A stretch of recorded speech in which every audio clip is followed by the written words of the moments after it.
말씀 암송기도 암송 찬양. 우리는 이 일의 증인이요 하나님이 자기에게 순종하는 사람들에게 주신 성령도 그러하니라 하더라. 그러하니라 하더라.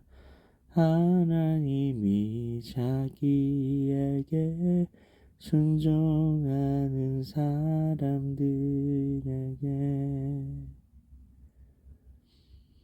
우리는 이 일의 증인이요 하나님이 자기에게 순종하는 사람들에게 주신 성령도 그러하니라 하더라. 사도행전 5장 32절 말씀 기도입니다. 하나님 아버지, 성령을 받는 것이 왜 순종해야 한다고 말하는 것입니까? 성령은 믿음으로 받는 건 아닌가요? 베드로와 사도들은 사람에게 순종하는 것이 아니라 하나님께 순종하는 것이 마땅하다고 합니다.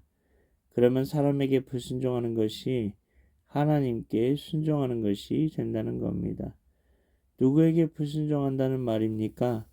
공회의 말입니다. 예루살렘의 그 종교회의, 여기에 결정으로 이스라엘 백성의 자격이 박탈당할 수도 있었습니다. 그곳에서 그들이 한 종교적인 명령이 무엇이었습니까? 예수님의 이름으로 가르치지 말라는 것이었습니다. 사도들이 예수님을 십자가에서 죽으시고 부활하신 하나님의 아들을 전하는 것은 곧 공회의 권위를 무너뜨리는 행위였기 때문입니다.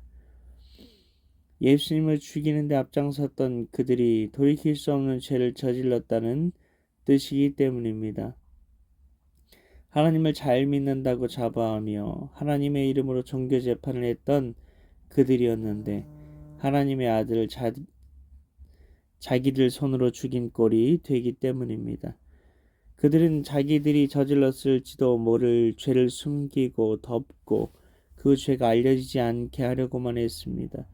그래서 그들의 말에 불순종하여 십자가에 달리신 예수님이 부활하셔서 하나님의 아들이신 것을 우리 두 눈으로 똑똑히 보았고 그 예수님이 성령으로 우리에게 다시 오셨다고 증거하며 예수님의 이름으로 기적을 사도들이 행했던 것입니다. 그래서 여기서 말하는 순종은 두 가지가 있습니다.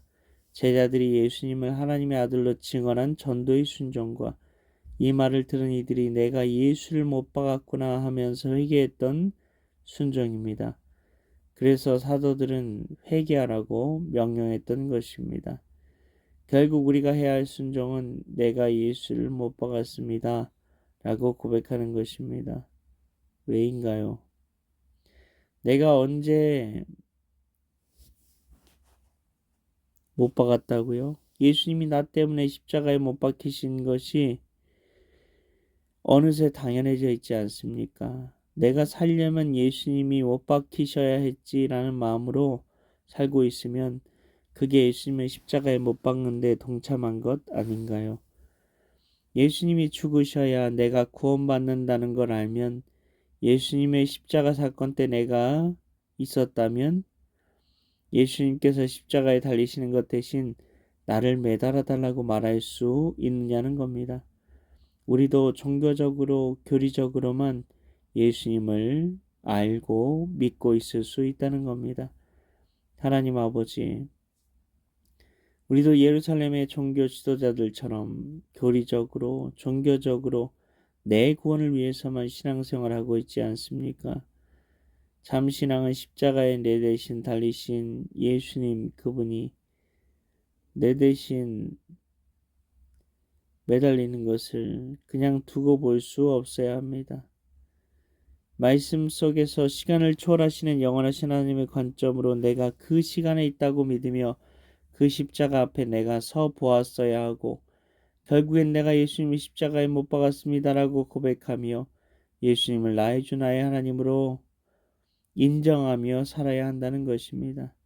그런 삶을 살고자 오늘도 말씀 암송 기도와 암송 찬양 가운데 나아가오니 성령으로 임하사 예수님의 증인으로 살게 하여 주시옵소서. 믿고 감사드리오며 예수님 이름으로 기도하옵나이다. 아멘.